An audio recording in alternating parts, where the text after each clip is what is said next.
Hello, this is Omni Aldasuki. I'm the editor of the HR Observer, talking to Jamil Qureshi, a keynote speaker and a leading performance psychologist. Jamal is a renowned performance psychologist and motivational speaker, known for his work with athletes, business leaders, and teams. Jamil, I want to start by asking you, how did you even go into your career as a performance psychologist and motivational speaker? What drove you to that part of the world? You started with the toughest question, haven't you? I don't know really, to be honest. I can't really answer it. I just found myself doing it. I always had an interest in psychology. My original degree was in business and marketing. So I started in business and marketing, but always had an interest in psychology. And then one day decided that I should do psychology. And I started to chase my passion more than my pension, and it sort of, I ended up being here. I think what happened was that I was doing lots of work with very good sports people. So, some of the best sports people in the world. And then sports is very closely linked at a high level to business. So I would have been somewhere in Germany working with golfers at a golf tournament, and someone from BMW who sponsored the golf tournament would say, if you're working with these golfers, can you come and talk to my sales team? And so I probably would have said yes, and then gone and done it. And then people in the audience go and tell their wives or husbands or whoever.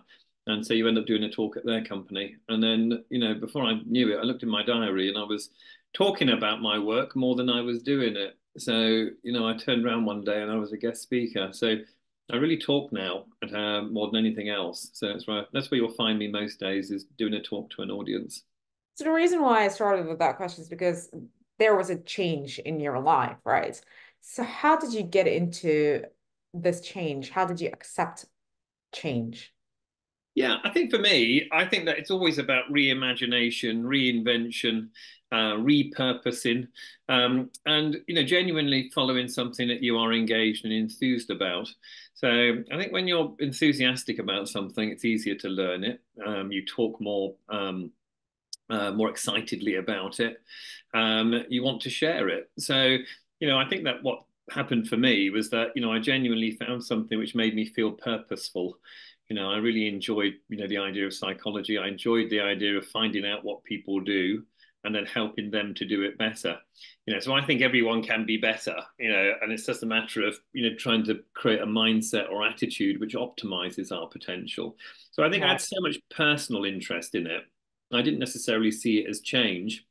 I saw it as bringing to front of mind what I was already interested in. So it probably wasn't that I turned in a different direction. I probably, allowed what I was interested in to become more exaggerated. I turned the volume up on it, it became more of me, than just a underlying interest. Right. But then that requires breaking some mental barriers, right? That just doesn't happen like this. So how do you overcome such mental barriers?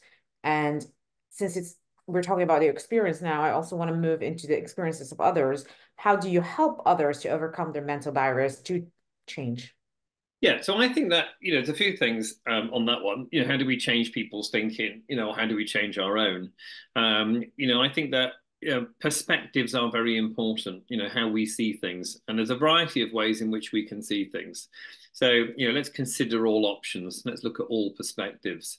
And I think that, in business, in life, we probably don't give ourselves enough perspectives and we don't give other people enough perspectives. And often when I work with golfers, for example, or other sports people, Formula One, Premiership football, they're really talented. They're really, really good. Um, it's really a matter of allowing them to create a new perspective, a new way of seeing life, their sport, themselves, to allow them to use their skills in a better way. So it's not necessarily upskilling people; it's changing the way in which they view things, which change the way in which they do things. So I think there's a big difference between commitment and compliance, getting people to commit to change rather than tell them to change. And I think the best ways to get people to commit to change is for them to co-author and co-create that change. So rather telling people to be different, engage in conversation, allow them to unravel some of their own barriers and inhibitors, allow them to allow new opportunity to reveal itself to them.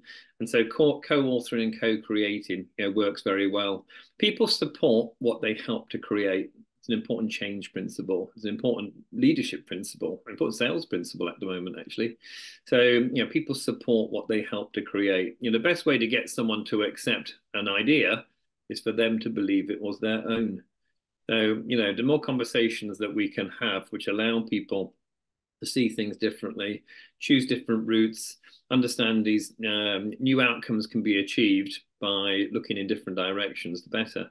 I think it's an essential part of coaching as well as leadership is, not to tell people what to see, but maybe where to look, to allow them to have the experience of discovery. So, I think it's all about changing perspectives, which allow people maybe to move past these barriers because they don't even see them as that.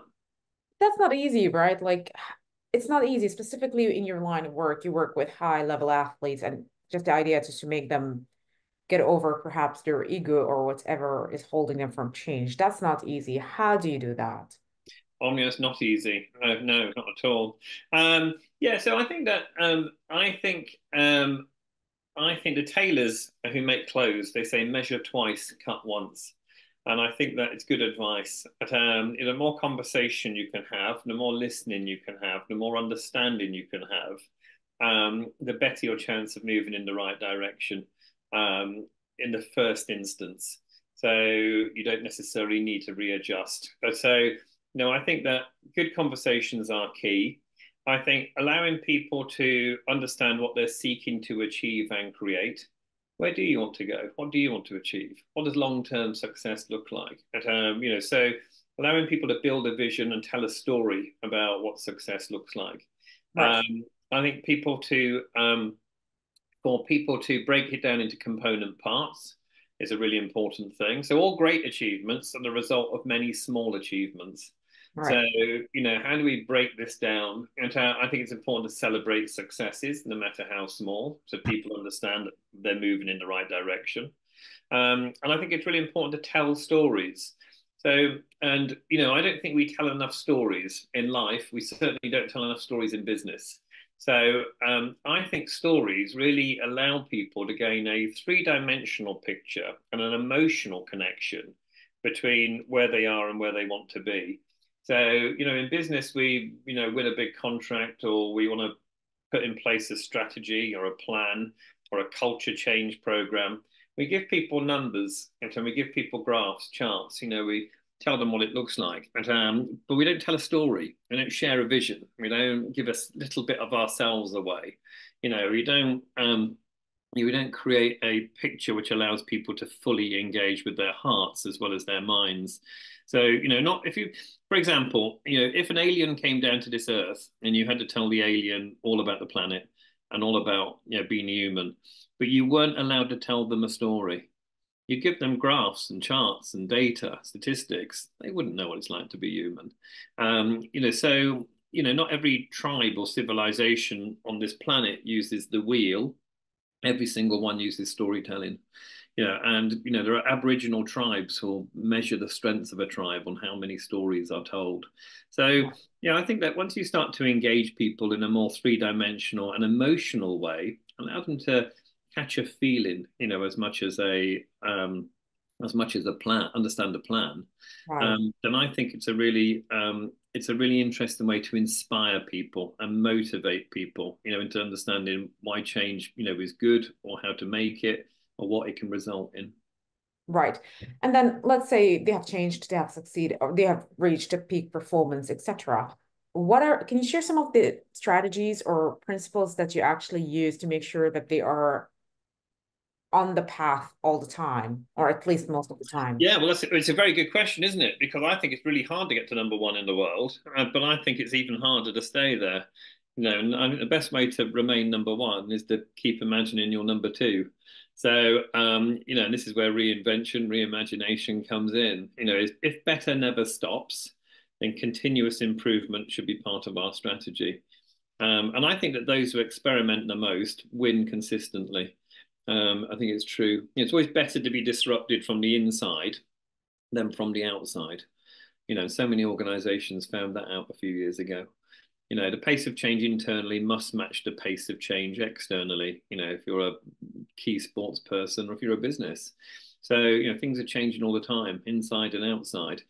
So therefore, success is a game of continual adjustment.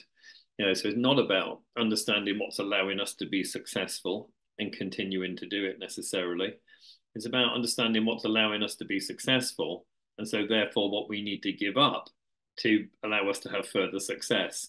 And that's a particular mindset, which, very few people have, to be honest. It's very hard in business or very hard in sport to give up what's allowing you to be successful to allow you to be successful. It's counterintuitive, isn't it? So, I think that the best players who stay number one, the best businesses that stay number one, go through this continual improvement by having good levels of curiosity, good levels of challenge, the ability to unlearn, to take apart what we believe is true, and then question it, and the ability to become purposeful. And I'll just explain a little bit about that if I can. And I won't take too long explaining it, but That's fine. it's an important point. So, I think objectives and targets will make you successful. I think they're really useful. But purpose is different. Purpose is a reason for being, a reason to get out of bed in the morning. And this is why in sport, you don't really beat people with purpose. So purpose is never achieved. It's attained on a daily basis. And this is what allows Tiger Woods to keep on playing. It's what allows Warren Buffett to keep on working. It's because purpose is never achieved. It's attained on a daily basis. That's why we turn up every day. And I think that, these people who are consistently successful understand what it's like to be purposeful. And in business, purpose maximization at the moment is definitely driving profit maximization. Right. I think that passion is a significant multiplier of human performance. There's all these companies with mission statements, but very few on a mission. Truly galvanizing their people behind a worthy cause. And I think that those who do really well in business, those who do really well in sport, are incredibly purposeful. Right. So when while you're talking now, I was just thinking about purpose, passion, and the fact and the link between these two and unlearning stuff. And this is going to be my last question. But I really want to understand, how does unlearning actually help in creating more purpose and more passion towards achieving something out of our lives? Yeah, okay. You've asked really difficult questions today. You said you're going to ask easy questions. That's what you All said at the beginning. right. So I think it's no longer about time management. I think it's about energy management. It's about managing our energy into a space where we create most impact and most value. First things first, second things never. If everything is important, nothing is. So I think that once we start to unlearn, we question what we believe to be true.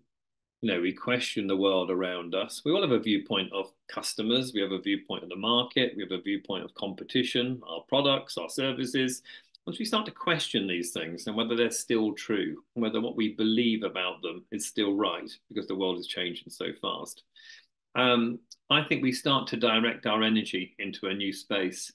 So we can become more purposeful by narrowing our focus on the things that really matter.